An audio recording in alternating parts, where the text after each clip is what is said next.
The primary reason many candidates fail the CISSP exam isn't necessarily a lack of knowledge. It's often about how they approach the questions. You see, success here requires more than just technical expertise. It really demands a full understanding of the exam's unique structure. So, in this explainer, we're going to break down the exam's design and show you exactly how to shift your mindset from that of a technician to a security leader. All right, let's begin. This is probably the single most important concept you need to grasp about the CISSP. The exam covers security from a very broad, strategic perspective. It deals much more with theory and concepts than with specific, hands-on technical implementation. So, for example, a question isn't going to ask you to write a particular firewall rule. Instead, it might ask you to select the most appropriate security framework for a global enterprise. The takeaway here is that you need to be familiar with every domain, but you're not expected to be a deep-level expert in each one. So with that in mind, let's really establish the foundational mindset you'll need to succeed. This is not about just memorizing facts. It's about making a fundamental change in your approach and learning to think like a security leader. And here's the crucial point. The exam is built to evaluate your ability to lead a security program. Think of yourself as the captain of a ship. Now, your job isn't to be in the engine room personally oiling the engine. It's to ensure the overall safety, security, and mission of the entire vessel. The exam is designed to test whether you can be that captain, not just the engineer. This slide really tells the whole story. You can imagine a technician who is an absolute world-class expert at fixing one very specific type of engine.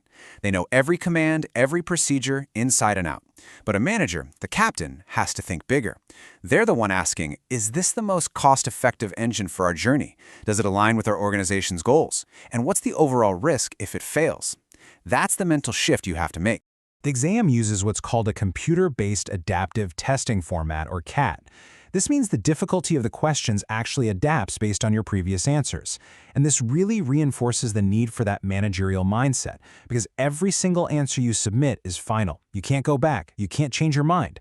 This format forces you to make a decisive, well-reasoned judgment on each and every question. There's really no room for second-guessing.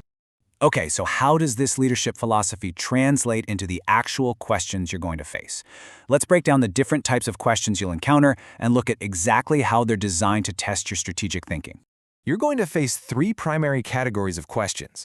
It's best to think of them as different tools in an assessment toolkit, where each one is designed to test a different aspect of your leadership capability, from foundational knowledge to practical application. First, you have your standard multiple-choice questions. These are often testing straightforward definitions or accepted best practices. For instance, a question might simply ask you to define the principle of least privilege. The purpose here is just to ensure that all certified professionals are speaking a common, vendor-neutral language. Now, a significant part of the exam uses scenario-based questions. These will present a realistic situation and ask you to select the best possible response. For example, you might get a scenario where a company is moving its entire infrastructure to the cloud, and you have to choose the most appropriate security controls. And notice that word, best. Often, several of the options might be technically correct, but only one is going to be optimal from a management perspective that balances cost, risk, and business objectives. And finally, you'll encounter what are called advanced innovative questions. Drag-and-drop questions might challenge you to put procedural steps into the correct order, or maybe prioritize actions during a security incident. Then you have hotspot questions, which test your precision by asking you to pinpoint a specific component on something like a network diagram. These advanced formats are really designed to test your ability to apply knowledge practically, as if you were allocating real resources in a crisis situation. All right, so now that we understand the mindset and the types of questions, it's time to arm you with the strategies you'll need to actually conquer the exam. This really is the core challenge. You see, the key to the CISSP isn't just knowing the material. It's having a systematic way to identify the single best answer among several carefully designed distractors.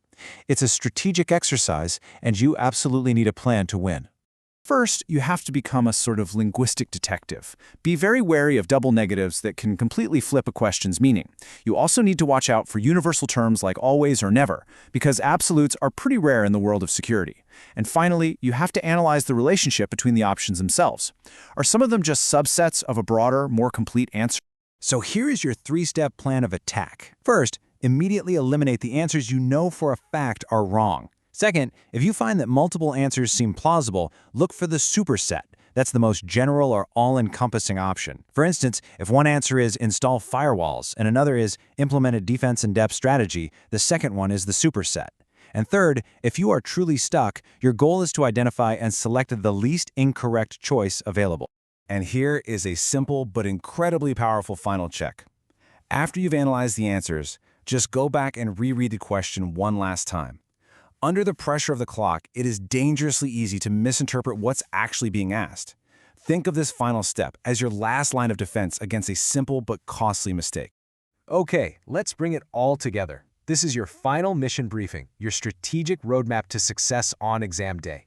This is your entire strategy at a glance. For mindset, think like a leader, not a technician. For format, remember that every answer is final, so there are no second chances.